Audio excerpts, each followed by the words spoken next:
Dia bertanggung jawab atas pekerjaan gereja. Melihat betapa jelas dan fasihnya persekutuan para pemimpinnya, mau tak mau dia mengagumi mereka. Ketika mereka tiba-tiba mengakui kesalahan dan mengundurkan diri, dia menjadi negatif dan salah paham. Dia merasa tak sebanding dengan para pemimpin itu, jadi dia pasti tak mampu melakukan pekerjaan dengan baik. Dia makan dan minum firman Tuhan dan merenungkan diri. Mengapa dia percaya kepada Tuhan tapi memuja manusia? Apa yang dia pelajari tentang dirinya? Perspektif keliru apa yang dia ubah? Silakan saksikan video kesaksian Kristen, perenungan setelah memuja manusia secara membabi buta untuk mengetahuinya.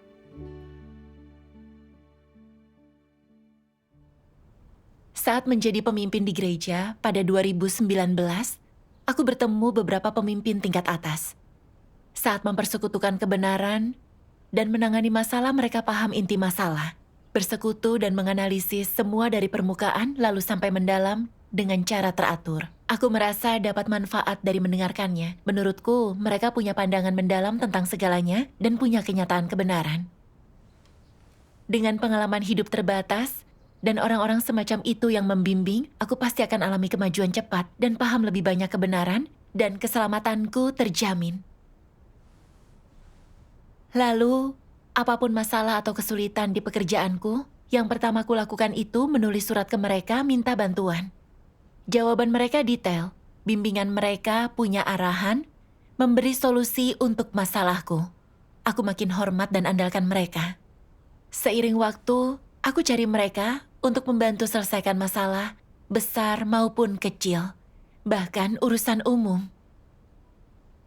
Setiap kali dalam keadaan negatif, tak fokus baca firman Tuhan dan cari kebenaran, atau bersekutu dengan saudari yang bekerja denganku, aku menunggu pertemuan dengan para pemimpin itu.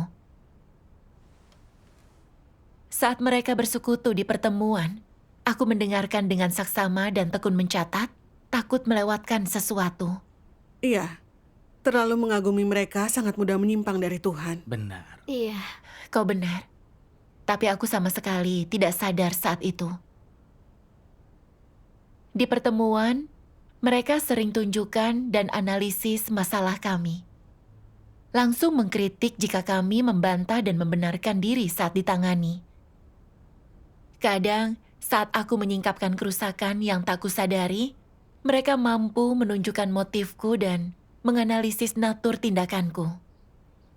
Ini memperkuat perasaanku, mereka paham kebenaran, punya kenyataannya. Aku pun makin menghormati, mengagumi mereka. Oh. Namun usai kenal mereka beberapa waktu, aku menyadari saat selesaikan masalah, mereka hanya menunjukkan watak rusak kami. Tapi hampir tak pernah mempersekutukan kerusakan atau pengalaman mereka. Kebanyakan hanya membahas jalan masuk positif mereka. Seolah mereka tak punya kerusakan apapun dan sungguh mampu terapkan kebenaran. Mereka tampaknya berfokus ke pekerjaan sepenuhnya, tak punya jalan masuk kehidupan apapun. Tapi lalu kupikir, mereka mampu melihat masalah orang lain dan membimbing kami, jadi itu juga jalan masuk kehidupan dan kenyataan, kan? Aku pun terus mengagumi, memuja mereka. Bahkan meniru cara kerja mereka. Saat melihat masalah di tugas saudara-saudari atau watak rusak yang disingkap, seperti para pemimpin itu, aku terus menyingkap dan menangani mereka. Akibatnya beberapa dalam kenegatifan dan takut kepadaku terkekang olehku. Hanya menyingkap dan mengkritik tanpa mempersekutukan kebenaran, tak selesaikan masalah sebenarnya. Iya, Benar. Saat itu, apa kau merenungkan bahwa meniru mereka itu tak benar? tidak. Saat itu aku sungguh mati rasa. Aku terlalu mengagumi mereka, jadi saat hadapi masalah aku tak bersandar ke Tuhan, tapi mencari mereka. Perlahan, aku merasa pemikiranku makin kabur, merasa makin tak jelas tentang segalanya. Aku tak mampu memahami keadaan dan masalah saudara-saudari dalam pekerjaan. Aku tak tahu cara menghadapi masalah yang dulu mampu kuselesaikan. Oh. Aku tak mampu merasakan pekerjaan Roh Kudus makin linglung. Tapi aku tetap tak merenungkan diri. Suatu hari di bulan April, aku mendengar kedua pemimpin itu mengakui kesalahan dan mundur. Mereka disingkap sebagai pemimpin palsu, orang yang tak mencari kebenaran.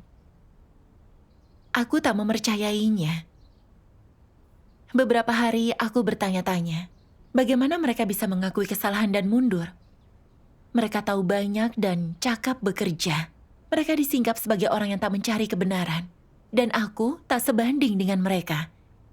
Jadi apa aku bertugas dengan baik dan diselamatkan Tuhan jika menerapkan iman seperti itu?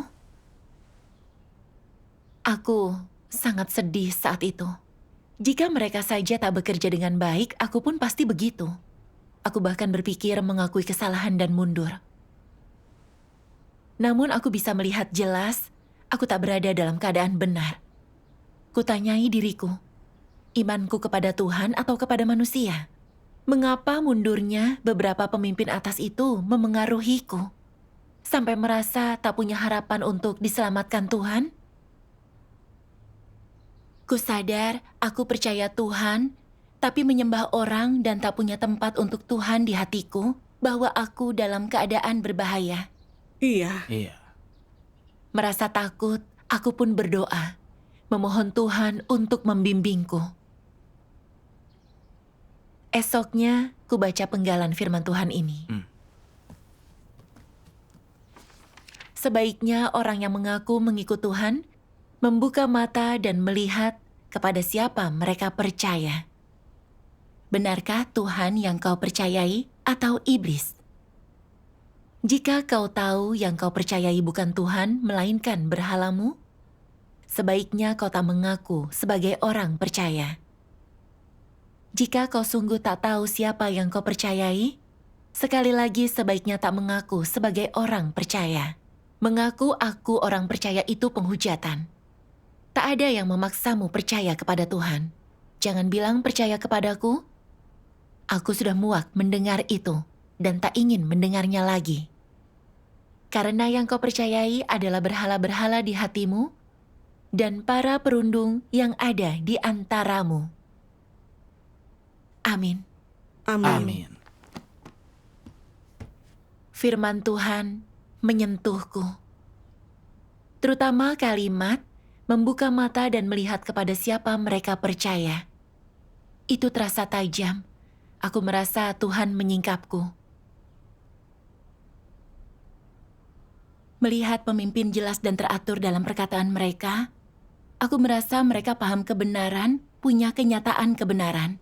Jika aku lebih banyak bersekutu dengan mereka, aku pasti bertumbuh lebih cepat dan keselamatanku akan terjamin.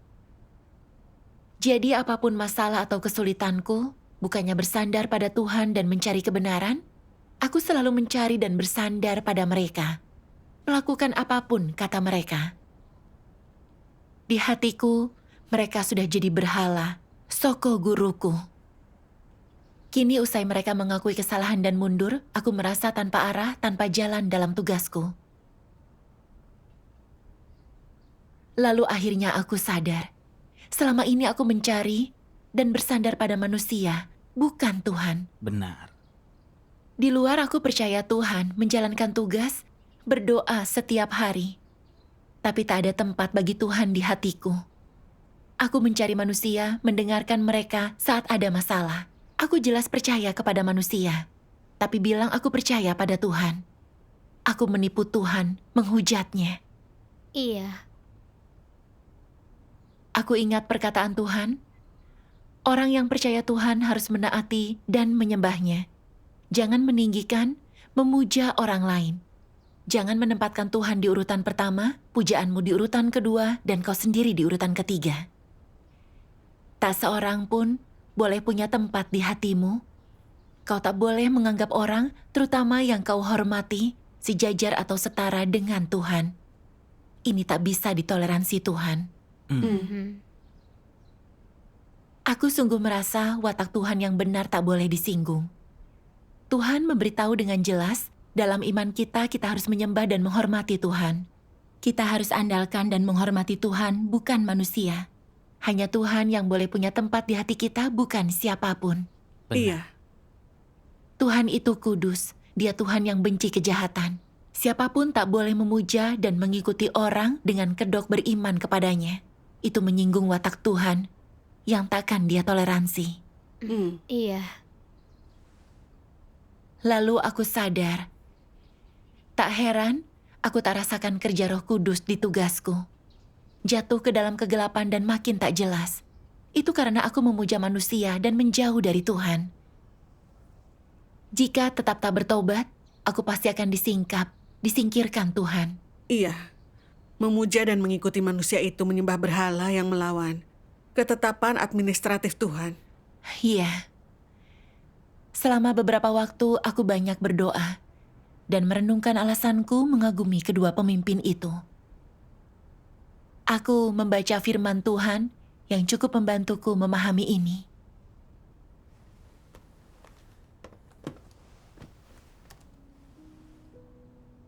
Tuhan yang Maha Kuasa berfirman, "Apa yang engkau kagumi bukanlah kerendah hatian Kristus, melainkan gembala-gembala palsu yang berkedudukan menonjol. Engkau tidak memuja keindahan ataupun hikmat Kristus, melainkan memuja orang-orang cabul yang bersekutu dengan dunia yang keji. Engkau menertawakan penderitaan Kristus yang tidak memiliki tempat untuk meletakkan kepalanya, tetapi mengagumi mayat-mayat yang berburu persembahan dan hidup dalam pesta pora. Engkau tidak bersedia menderita bersama Kristus, tetapi dengan senang hati pergi ke pelukan para antikristus yang sembrono itu, meskipun mereka hanya memberimu daging, kata-kata, dan kendali. Bahkan sekarang pun, hatimu masih mengarah kepada mereka, pada reputasi mereka, status mereka, dan pengaruh mereka. Dan lagi, engkau terus memiliki sikap yang menganggap pekerjaan Kristus terlalu berat untuk diterima, dan engkau tidak bersedia menerimanya.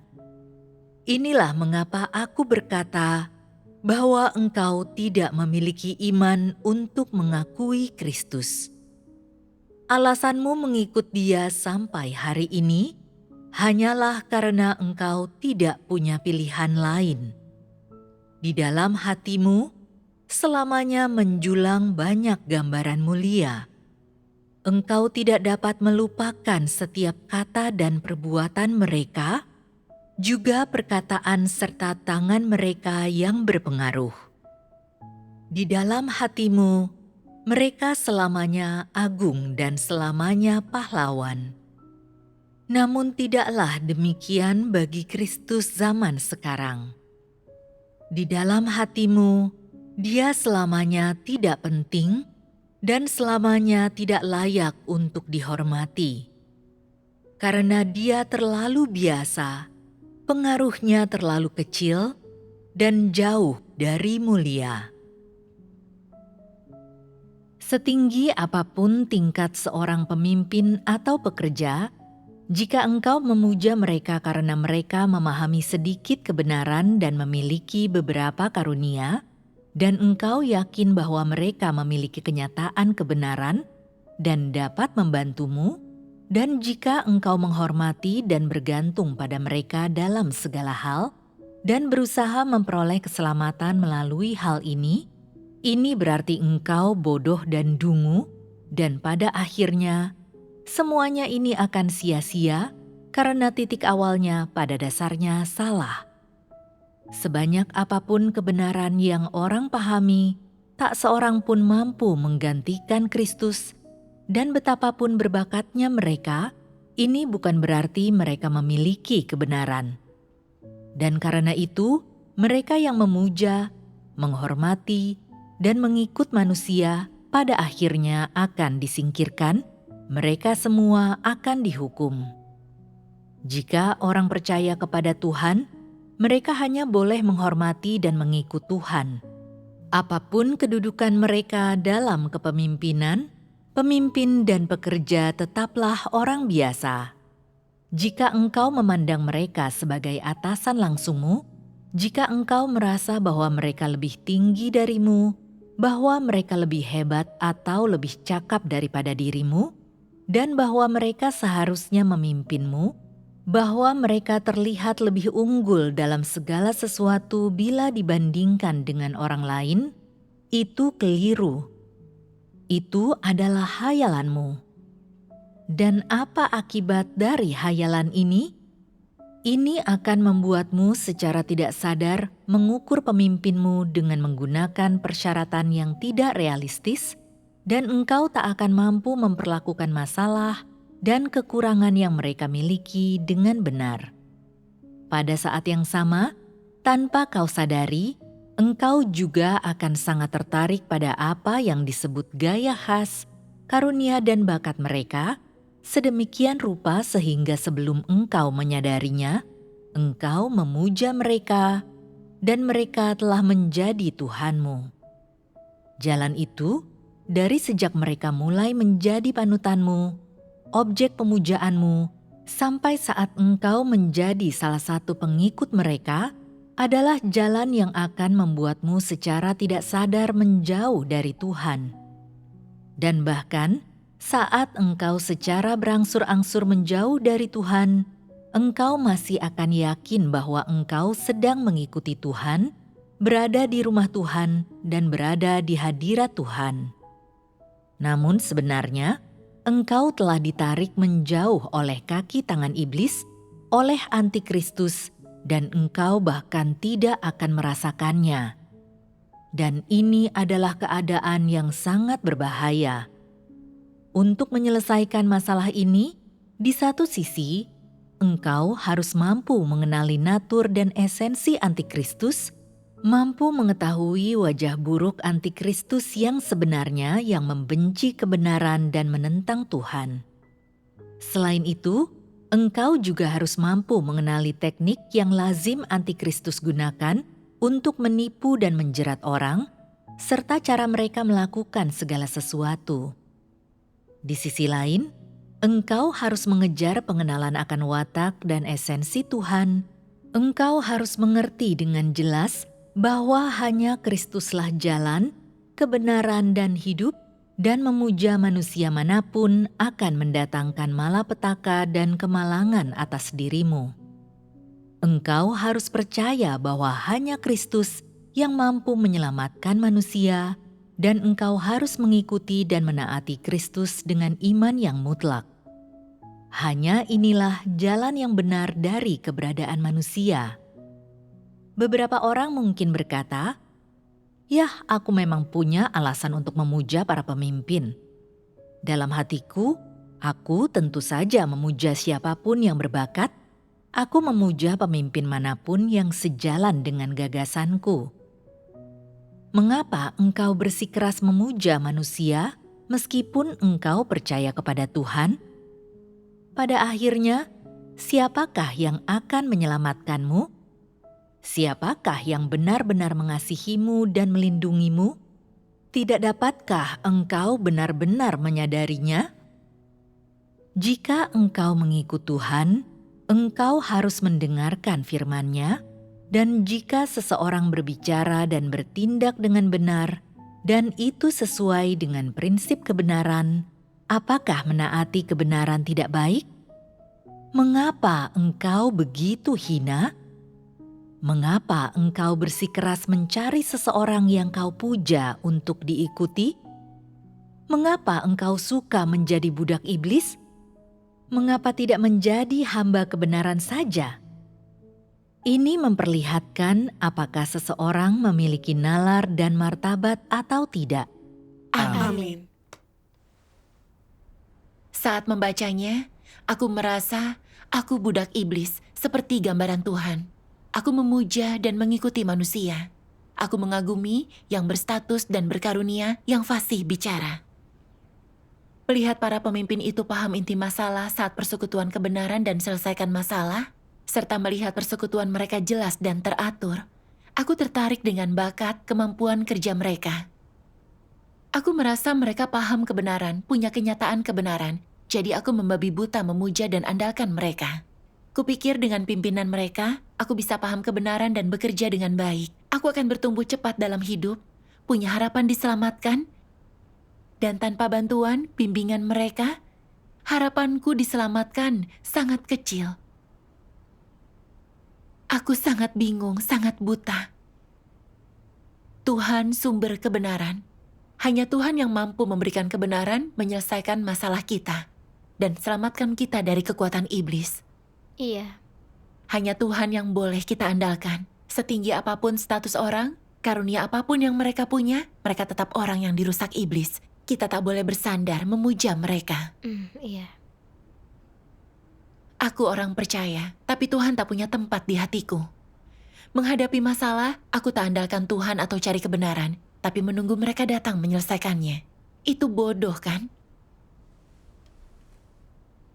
Para pemimpin itu punya wawasan soal masalah dan mampu jelaskan pemahaman mereka. Tapi itu mereka pelajari dari firman Tuhan. Jika Tuhan tak ungkap kebenaran, mereka tak akan paham apapun. Iya. Lalu, betapapun berbakat atau fasihnya mereka hanya manusia rusak, tak punya kebenaran. Mereka harus terima penghakiman dan hajaran Tuhan, butuh keselamatan Tuhan. Benar. Namun aku memuja, menghormati mereka, bahkan ingin andalkan mereka di jalan imanku menuju keselamatan. Aku sungguh bodoh. Melihat ini menakutkan bagiku. Aku tak menyangka akan berhenti cari kebenaran, memuja manusia, dan menghormati orang di hatiku lebih dari Tuhan. Aku telah menjauhkan diri dari Tuhan, mengkhianatinya, ada di jalan yang menentang Tuhan. Aku dipenuhi dengan rasa bersalah dan penyesalan. Aku mau bertobat kepada Tuhan.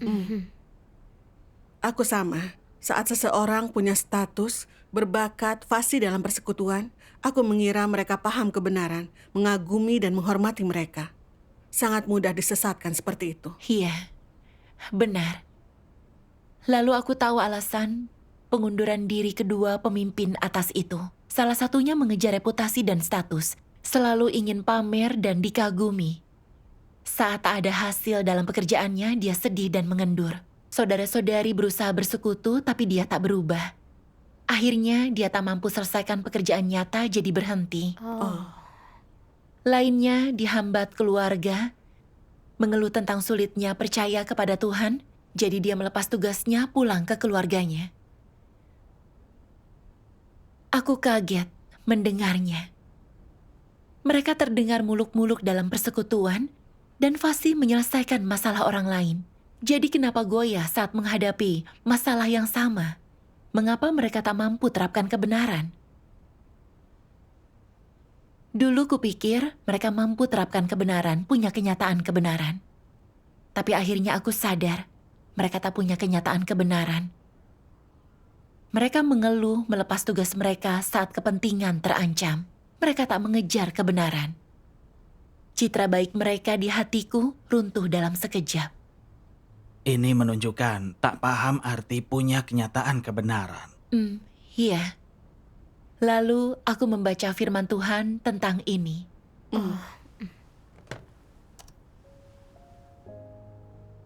Tuhan yang Maha Kuasa berfirman, menjunjung tinggi firman Tuhan dan mampu menjelaskannya secara gamblang, bukan berarti engkau memiliki realitas. Segala sesuatu tidak sesederhana yang engkau bayangkan. Entah engkau memiliki realitas atau tidak, bukan didasarkan pada apa yang engkau ucapkan, melainkan pada apa yang engkau hidupi. Hanya ketika firman Tuhan menjadi hidupmu dan ungkapan alamimu, barulah engkau disebut memiliki realitas, dan hanya dengan demikianlah engkau dianggap memiliki pemahaman sejati dan tingkat pertumbuhan yang nyata. Engkau harus mampu menanggung pemeriksaan untuk jangka waktu panjang, dan engkau harus dapat hidup dalam keserupaan yang Tuhan kehendaki.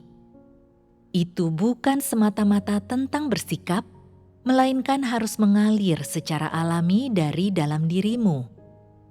Hanya dengan demikian, engkau akan benar-benar memiliki realitas dan baru kemudian engkau akan memperoleh kehidupan. Seberapapun ganasnya angin dan ombak, jika engkau dapat tetap bertahan tanpa mengizinkan sedikit pun keraguan memasuki pikiranmu, serta dapat berdiri teguh dan tetap tidak menyangkal, bahkan ketika tidak ada orang lain yang tersisa, maka engkau bisa dianggap memiliki pemahaman yang benar dan benar-benar memiliki realitas. Laskar kerajaan yang baik bukan dilatih untuk menjadi sekelompok orang yang hanya mampu berbicara tentang realitas atau membual. Sebaliknya, mereka dilatih untuk hidup dalam firman Tuhan setiap saat, pantang menyerah apapun kemunduran yang mereka hadapi, dan selalu hidup sesuai dengan firman Tuhan, serta tidak kembali kepada dunia. Inilah realitas yang Tuhan maksudkan. Inilah tuntutan Tuhan terhadap manusia. Oleh karena itu, jangan memandang realitas yang diucapkan oleh Tuhan itu terlalu sederhana. Sekadar mengalami pencerahan Roh Kudus tidak sama artinya dengan memiliki realitas. Ini bukanlah tingkat pertumbuhan manusia. Ini adalah anugerah Tuhan dan manusia tidak memiliki sumbangsih di dalamnya. Setiap orang harus menanggung penderitaan Petrus dan bahkan lebih lagi memiliki kemuliaan Petrus yang harus mereka hidupi setelah mereka memperoleh pekerjaan Tuhan. Hanya ini yang bisa disebut realitas. Apakah pengetahuan yang engkau bicarakan sesuai dengan kebenaran sangat bergantung pada apakah engkau memiliki pengalaman praktis tentang itu? Jika ada kebenaran dalam pengalamanmu, pengetahuanmu akan praktis dan berharga. Melalui pengalamanmu, engkau juga dapat memperoleh kearifan dan wawasan, memperdalam pengetahuanmu, dan meningkatkan kebijaksanaan dan akal sehatmu dalam cara engkau harus berperilaku.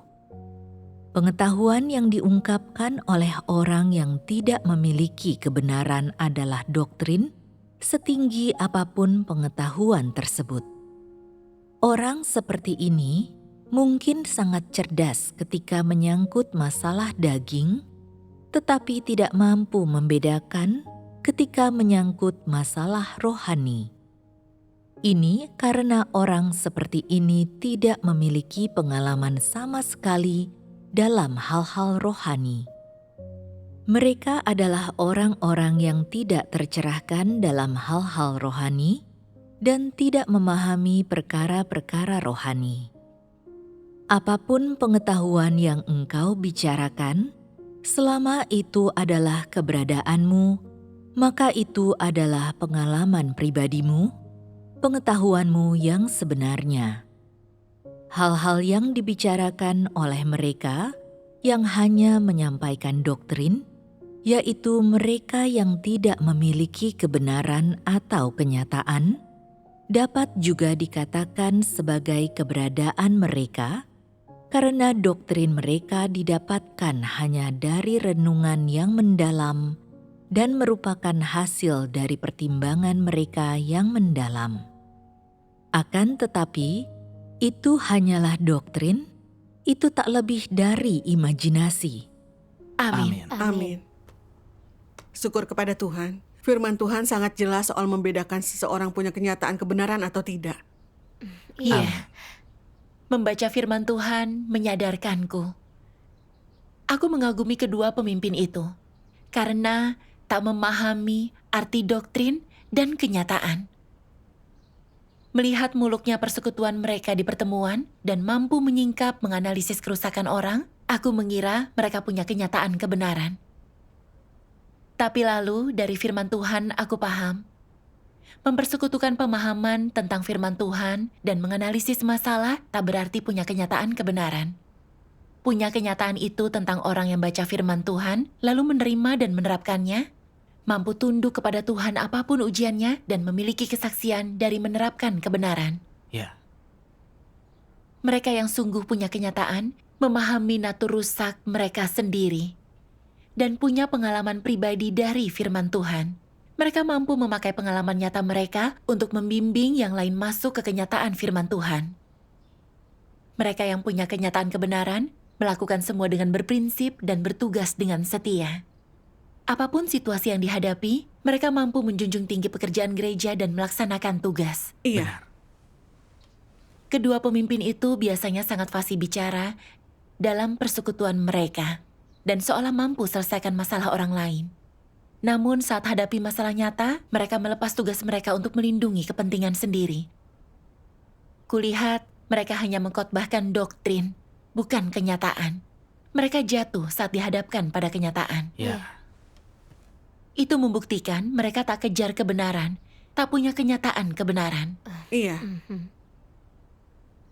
Lalu, saat tangani masalah orang lain, mereka membandingkan itu dengan firman Tuhan untuk membantu orang dengan pemahamannya, tapi jarang membahas kerusakan dan kekurangan sendiri atau menganalisis motif salah mereka. Aku jarang dengar mereka menceritakan pengalaman dalam mencari dan terapkan kebenaran. Mereka sering congkak hanya menganalisis dan menghukum orang lain. Seolah mereka bukan orang rusak, seolah mereka tak punya watak rusak. Beberapa orang menangis karena kritik mereka, hidup dalam kenegatifan dan kelemahan. Takut bertemu mereka, merasa terkekang oleh mereka. Akhirnya, aku melihat dengan jelas bahwa kedua pemimpin itu tak mampu selesaikan masalah dengan kebenaran. Mereka hanya pakai doktrin kosong, andalkan pikiran dan pengalaman kerja mereka. Mereka tak mampu selesaikan masalah kami dalam jalan masuk kehidupan. Iya. Dulu aku tak punya kearifan, hanya memuja dan menghormati mereka, dan bahkan meniru cara kerja mereka. Aku sangat buta. Punya kenyataan atau tidak, bukan tentang cara bicara seseorang. Yang penting, apa mereka mampu terapkan kebenaran, apa mereka punya pemahaman akan firman Tuhan atau tidak. Benar, Iya. Sangat mudah disesatkan jika kau tak tahu hal itu. iya. Hanya dengan memandang semua berdasarkan firman Tuhan barulah bisa akurat. Amin. Amin. Kemudian, saat hadapi kesulitan di pekerjaan, aku selalu bersandar pada Tuhan, mencarinya, mencari prinsip kebenaran. Selama beberapa waktu, ada pekerjaan yang aku tak tahu cara menyelesaikannya. Ada masalah yang aku tak tahu cara menanganinya. Aku berdoa dan bersandar pada Tuhan dan mencari bersekutu dengan saudara-saudariku. Beberapa masalah diselesaikan dengan cara itu. Aku juga memahami prinsip kebenaran, alami kemajuan di pekerjaanku. Seiring waktu, aku lebih percaya diri dalam tugas, alami kemajuan di jalan masuk kehidupanku. Aku sungguh puas. Syukur kepada Tuhan. Di titik ini, aku merasa mengandalkan Tuhan adalah satu-satunya cara untuk memiliki jalan ke depan. Jika ingin laksanakan tugas dengan baik, aku tak boleh menyimpang dari bimbingan Tuhan. Amin. Sejak itu, setiap kali melihat saudara-saudari fasih mempersekutukan kebenaran yang dapat membantuku dengan masalah nyata, aku tahu itu sepenuhnya berkat pekerjaan Roh Kudus. Aku mampu memandangnya dengan benar. Aku tak lagi kagum atau bergantung pada siapapun. Syukur kepada Tuhan. Syukur kepada Tuhan.